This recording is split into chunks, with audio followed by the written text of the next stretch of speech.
ডিসেম্বরের শেষ সপ্তাহ থেকে শুরু হবে বিপিএল। এবারের এই বিপিএলে মোট ৬টি ফ্র্যাঞ্চাইজি খেলবে। এই ৬টি ফ্র্যাঞ্চাইজির মধ্যে এখন পর্যন্ত নিলামে কোন ফ্র্যাঞ্চাইজি বেশি টাকা খরচ করেছে আর কোন ফ্র্যাঞ্চাইজি সবচাইতে কম টাকা খরচ করে দল সাজিয়েছে, তাই নিয়ে আজকের ভিডিও। তাই ভিডিওটি স্কিপ না করে প্রতিবেদনটা দেখুন।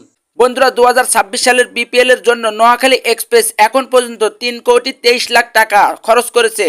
এই লিস্টের ৫ নম্বর স্থানে রয়েছে সিলেট টাইটান্স। তারা নিলাম থেকে এখন পর্যন্ত ৩,৪২,০০,০০০ টাকার মতো খরচ করে ক্রিকেটার কিনেছে। বন্ধুরা, এই লিস্টের ৪ নম্বর স্থানে রয়েছে কিং খান শাকিব খানের দল ঢাকা ক্যাপিটালস। ঢাকা ক্যাপিটালস এবারের এই নিলাম থেকে ৪,৩১,০০,০০০ টাকার মতো খরচ করেছে। বন্ধুরা, এই লিস্টের ৩ নম্বর স্থানে রয়েছে রাজশাহী।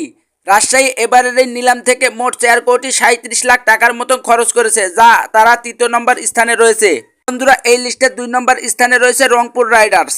রংপুর রাইডার্স এবারের এই বিপিএল এর জন্য তারা এই পর্যন্ত ৪,৪০,০০,০০০ টাকার মতন খরচ করেছে। রংপুর কিন্তু বিপিএল এ বরাবরের মতো ভালো দল কিন্তু তৈরি করে। আর একটা কথা আপনাদের জানিয়ে রাখি, এবারের এই বিপিএল এ এক একটা ফ্র্যাঞ্চাইজি মোট ৫ কোটি টাকা খরচ করতে পারবে প্লেয়ার কেনার ক্ষেত্রে। বন্ধুরা, এই লিস্টের ১ নম্বর স্থানে রয়েছে বন্দর নগরীর দল চট্টগ্রাম, যারা কিনা এবার নিলাম থেকে মোট ৪,৫৫,০০,০০০ টাকা খরচ করেছে। আর এবারের এই বিপিএল এ সর্বোচ্চ কম টাকা খরচ করেছে নোয়াখালী এক্সপ্রেস, যারা ৩,২৩,০০,০০০ টাকা খরচ করেছে মাত্র।